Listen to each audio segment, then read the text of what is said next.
A very good morning to all dear students. How are you? I hope you all are fit and fine. So today we will study about science chapter number 6 and the name of the chapter is human body. बच्चों आज हम science का chapter number 6 पढ़ने जा रहे हैं and the name of the chapter is chapter का नाम क्या है human body. Firstly I want to say हम आप सबसे पहले हमें जानना है कि ह्यूमन बॉडी क्या होती है. ह्यूमन मीन्स यानी व्यक्ति, यानी कि जिसके अंदर जान होती है, व्यक्ति मनुष्य, ठीक है. और बॉडी यानी हमारा जो शरीर होता है. तो आज हम इस चैप्टर में क्या पढ़ेंगे, मनुष्यों के जो शरीर होते हैं उनमें कौन कौन से पार्ट्स होते हैं, उनके कौन कौन से पार्ट्स में कौन कौन से वर्क होते हैं, इन सब के बारे में आज हम पढ़ेंगे. You know the nose, eyes and skins are some external part of body. जैसा कि आप सब जानते हैं कि हमारे बॉडी में कुछ पार्ट्स एक्सटर्नल होते हैं, कुछ इंटरनल होते हैं. एक्सटर्नल यानी जो हमारे बाहर के पार्ट्स होते हैं जो हमें दिखाई पड़ते हैं, और इंटरनल जो होते हैं वो जो हमारे बॉडी के अंदर के पार्ट्स होते हैं. तो आज इस चैप्टर में हम इंटरनल और एक्सटर्नल पार्ट्स के बारे में पढ़ेंगे. और उसके बाद हम क्या पढ़ेंगे, उसके आगे हम पढ़ेंगे ऑर्गन्स, यानी जो हमारे बॉडी में जो जो पार्ट होते हैं, ऑर्गन्स जो होते हैं वो पढ़ेंगे. और ऑर्गन्स सिस्टम पढ़ेंगे, यानी ऑर्गन्स जो होते हैं हमारे उसके क्या क्या वर्क होते हैं, ये सब इस चैप्टर में हम पढ़ेंगे. So let's start the chapter. Your body is made up of several organs. यानी कि आप सभी जानते हैं कि आपका जो बॉडी है वो बहुत सारे ऑर्गन्स से मिलकर बना है. ऑर्गन्स कैन बी इंटरनल और एक्सटर्नल. और ऑर्गन्स क्या होते हैं, हमारे जो बॉडी के होते हैं वो इंटरनल यानी अंदर के होते हैं कुछ, और कुछ एक्सटर्नल होते हैं. The internal organs are present inside the body. जो इंटरनल ऑर्गन्स होते हैं वो बॉडी के बाहर होते हैं. And the external organs are on the outside of the body. और जो एक्सटर्नल ऑर्गन्स होते हैं वो कहाँ होते हैं, बॉडी के अंदर होते हैं. Skin and nose are internal organs. यानी स्किन यानी जो हमारी त्वचा होती है और हमारी जो नाक होती है वो एक्सटर्नल ऑर्गन्स में आती है, क्योंकि उसको आप देख सकते हैं, उसको आप छू सकते हैं. लेकिन लंग्स यानी आपके जो फेफड़े होते हैं, ब्रेन यानी आपका जो दिमाग होता है, किडनी और हार्ट यानी जो आपका दिल होता है वो क्या होते हैं, and stomachs are internal organs. और ये सब क्या होते हैं, आपके इंटरनल ऑर्गन्स होते हैं, यानी कि जो आपके बॉडी के अंदर होते हैं, आपको दिखाई नहीं दे सकते हैं. The ears are partly internal and partly external organs. यानी कि जो आपका ईयर होता है यानी जो कान होता है वो उसके कुछ पार्ट इंटरनल होते हैं यानी जो अंदर होते हैं कुछ पार्ट, और कुछ पार्ट उसके क्या होते हैं, बाहर होते हैं, जो बाहर से आपके ईयर्स का शेप दिखाई पड़ता है. Every organs has a different functions. और हमारे बॉडी में जितने भी पार्ट्स होते हैं, ऑर्गन्स होते हैं, उसके सबके अलग अलग फंक्शंस यानी सबके अलग अलग कार्य होते हैं. So look at the picture. Your body, यहाँ पर एक आपकी बॉडी का पूरा स्ट्रक्चर बनाया है और यहाँ पर दिया गया है कि इंटरनल और एक्सटर्नल ऑर्गन्स कौन कौन से होते हैं. फर्स्टली एक्सटर्नल ऑर्गन्स क्या होते हैं, जो हमें बाहर से दिखाई पड़ते हैं या जिसको हम आसानी से देख सकते हैं या छूकर महसूस कर सकते हैं. स्किन यानी त्वचा, आइज़ यानी आपकी आँखें, ईयर्स यानी आपके कान, नोज़ यानी आपकी नाक, और टंग यानी आपकी ज़बान यानी जीभ. ये सब क्या होते हैं, एक्सटर्नल ऑर्गन्स होते हैं. एंड इंटरनल ऑर्गन्स क्या होते हैं, हार्ट यानी आपका दिल, स्टमक यानी पेट, लंग्स यानी फेफड़े, किडनी एंड ब्रेन यानी आपका. These are also the sense organs. यानी हमारे सेंस ऑर्गन्स कितने होते हैं, 5 होते हैं. Skin, eyes, ears, nose and tongue. यानी कि स्किन से हम कोई भी चीज़ महसूस कर सकते हैं, आइज़ से हम देखते हैं, ईयर्स से यानी कानों से हम सुनते हैं, नोज़ से किसी भी चीज़ के बारे में हम स्मेल लेते हैं, और टंग से हम टेस्ट लेते हैं. ठीक है, आगे हम पढ़ेंगे a group of organs that work together from an organ. यानी कि जो ऑर्गन्स जो होते हैं उनका जो वर्क होता है वो साथ में होता है. ठीक है, A human body has different organ systems such as a respiratory system, यानी कि ह्यूमन बॉडी में जो ऑर्गन्स होते हैं सबके अलग अलग सिस्टम होते हैं, सबके अलग अलग कार्य होते हैं। रिस्पायरी सिस्टम यानी रिस्पायरी सिस्टम वो होता है जिससे हम सांस लेते हैं, यानी हम ऑक्सीजन लेते हैं और कार्बन डाइऑक्साइड कैसे निकालते हैं उसको हम रेस्पायरी सिस्टम बोलते हैं। डाइजेस्टिव सिस्टम जिसमें हमारा खाना पचता है वो हमारा डाइजेस्टिव सिस्टम कहलाता है। सर्कुलेटरी सिस्टम जिसमें हम जैसे कि हमारा बॉडी में ब्लड सर्कुलेट हो रहा है, यानी एक जगह से दूसरी जगह पहुंच रहा है, तो वो सर्कुलेटरी सिस्टम कहलाएगा। स्केलेटल सिस्टम यानी कि जो हमारा बॉडी में हमारी हड्डियां होती हैं उसका जो सिस्टम होता है, वर्क होता है, वो स्केलेटल सिस्टम कहलाता है। मस्कुलर सिस्टम यानी जो हमारे बॉडी में जो हमारी नसें होती हैं, वेन्स होती हैं, वो मस्कुलर सिस्टम के अंदर आता है। नर्वस सिस्टम यानी नर्वस सिस्टम जो हमारे ब्रेन यानी हमारे दिमाग में जो भी वर्क होते हैं उसका सिस्टम जो होता है वो नर्वस सिस्टम कहलाता है। एक्सक्रीटरी सिस्टम यानी यूरिन स्वेट वाला जो सिस्टम होता है, यूरिन से कनेक्टेड जो सिस्टम होता है वो एक्सक्रीटरी सिस्टम कहलाता है। एंड रिप्रोडक्टिव सिस्टम, और रिप्रोडक्टिव सिस्टम वो होता है जैसे कि ह्यूमंस में फीमेल में जैसे कि रिप्रोडक्टिव सिस्टम पाए जाते हैं, जैसे कि baby born. Every organ system perform a defined function. Let us learn how some these organ system of the body work. Human body work, जैसा कि आप सभी जानते हैं कि इस बॉडी के जितने भी ऑर्गन्स होते हैं, पार्ट्स होते हैं, सबका अलग अलग फंक्शन यानी कार्य होता है, और इन सभी फंक्शंस के अलग अलग कार्य होते हैं, वो आगे हम पढ़ेंगे। रेस्पायरी सिस्टम, रेस्पायरी सिस्टम क्या होता है?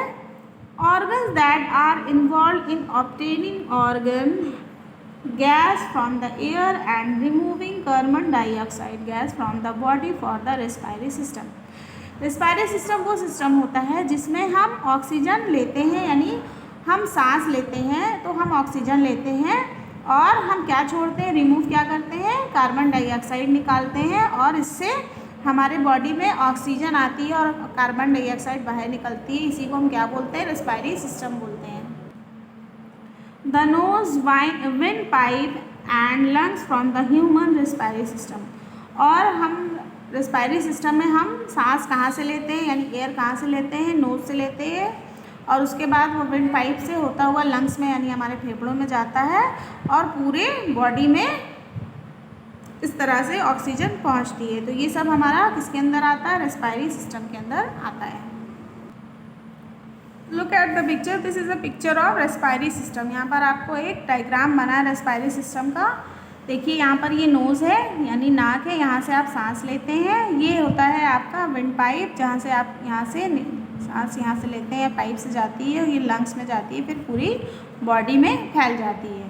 We breathe in the air through the nose, यानी कि जब हम सांस लेते हैं तो किसके द्वारा लेते हैं, नाक के द्वारा लेते हैं। From the nose air enters the wind pipe takes air to the lungs, यानी कि जैसे ही हम सांस लेते हैं तो हम किसके द्वारा लेते हैं, नाक से लेते हैं, और वो एयर जो होती है वो नोज से होती हुई विंड पाइप में जाती है और उसके बाद वो एयर लंग्स में जाती है।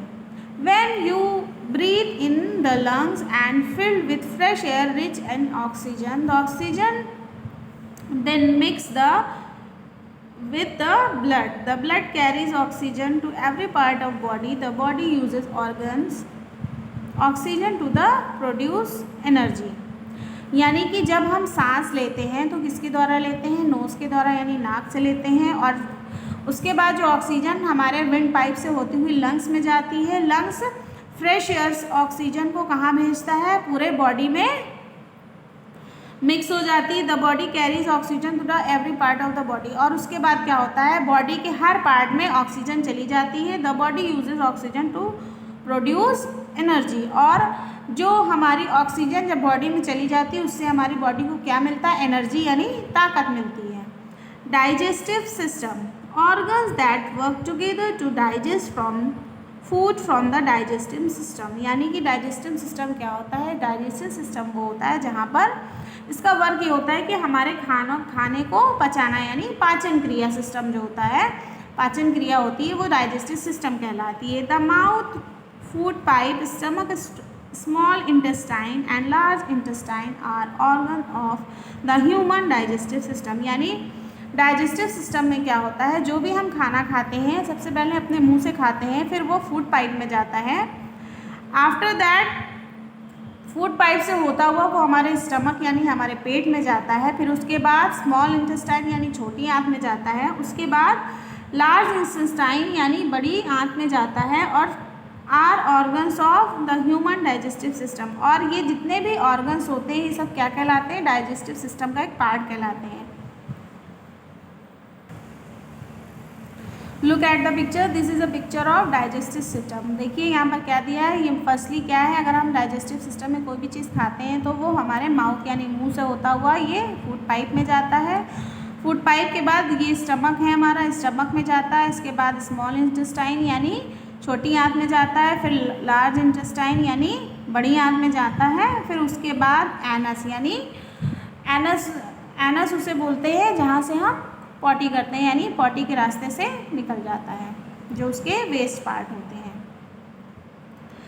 We chew food in the mouth, from the mouth the food passes on to the food pipe. यानी जब भी हम कोई भोजन करते हैं, हम अपने मुंह में भोजन को रखते हैं, तो वो भोजन मुंह से होता हुआ यानी हमारे मुख से होता हुआ कहाँ जाता है, फूड पाइप में जाता है। उसके बाद वो the food goes into the stomach, और फूड पाइप से होता हुआ स्टमक यानी पेट में जाता है through the food pipe. Here the food remains for a few hours and then goes into a long and narrow tube called the small intestine. और उसके बाद स्टमक यानी पेट से होता हुआ कुछ घंटों के बाद वो कहाँ पर जाता है, नैरो ट्यूब, देखिए बना हुआ है, यहाँ से होता हुआ कहाँ जाता है, स्मॉल इंटेस्टाइन यानी छोटी आंत में चला जाता है। As the food passes from the mouth to the small intestine it breaks down into simple useful substance. यानी कि जब वो खाना छोटी आंत में चला जाता है मुंह के द्वारा पेट में होता हुआ useful substance, the process of breaking down of the food into simple useful substance that can be used by the body is called digest। और उससे होता हुआ छोटी आंत से वो बड़ी आंत में जाता है और उसके बाद वो डाइजेस्ट होता है यानी वो पच जाता है। The process of the digestion is completed in the small intestine. The used substance from the digest food enter the blood and carries to every part of body। और उसके बाद क्या होता है, जब बड़ी आंत में चला जाता है उसके बाद जो खाना हमारा पच जाता है उसके जो एनर्जी होता है हमारे बॉडी के जितने भी पार्ट्स होते हैं उन सबको एनर्जी देता है। From the small intestine the undigested food goes to into the large intestine and it remove from the body through the anus। और उसके बाद जब छोटी आंत से हमारा खाना पच जाता है वो बड़ी आंत में उसके जो वेस्ट पार्ट्स होते हैं, वेस्ट मटेरियल्स होते हैं फूड के, वो लार्ज इंटेस्टाइन यानी बड़ी आंत से होते हुए कहाँ जाते हैं, उसको रिमूव कर दिया जाता है, बॉडी से बाहर निकाल दिया जाता है थ्रू द एनस। यानी एनस उसे बोलते हैं जो पॉटी का रास्ता होता है, वहाँ से अनयूज पार्ट खाने के बॉडी के निकाल दिए जाते हैं।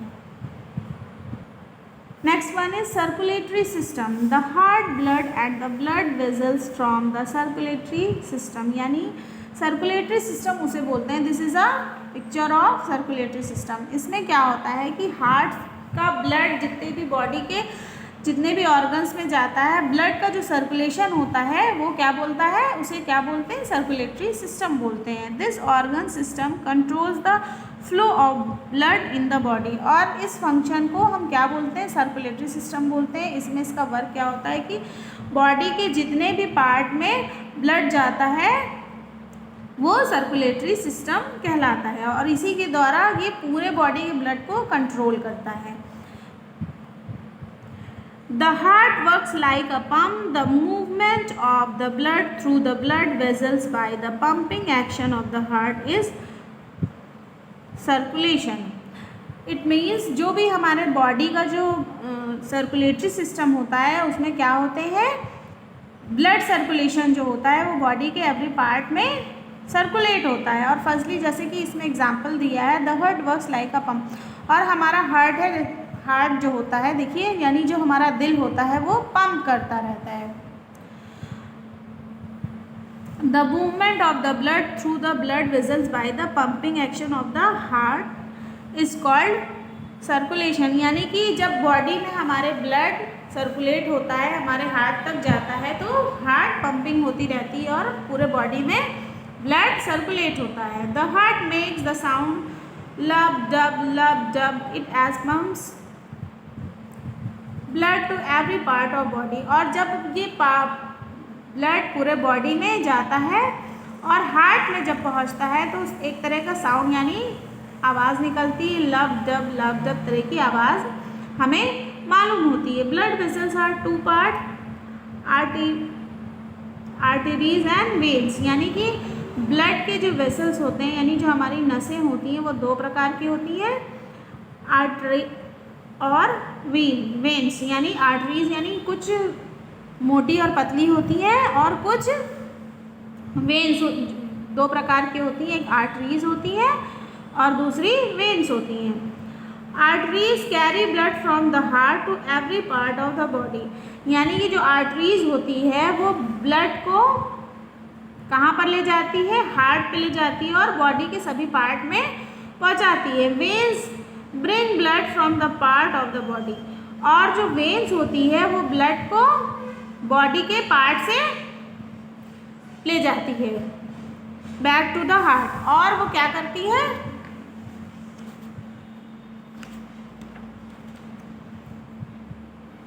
दोबारा उस बॉडी को हार्ट तक पहुंचाती है। यानी कि दोनों जो वेसल्स होती हैं, दोनों का अलग अलग कार्य होता है। जो आर्टरीज होती है, ब्लड वो कहाँ ले जाती है, पूरे जितने भी वेन्स उसमें से लेकर ब्लड पूरे हार्ट तक पहुंचाती है। और जो वेन्स होती है वो हार्ट से सारे पार्ट्स में पहुंचाती है। यानी एक का वर्क है ब्लड को ले जाना, पहुंचाना हार्ट तक, और दूसरे का वर्क है हार्ट से ब्लड को दूसरे बॉडी के पार्ट्स में पहुंचाना।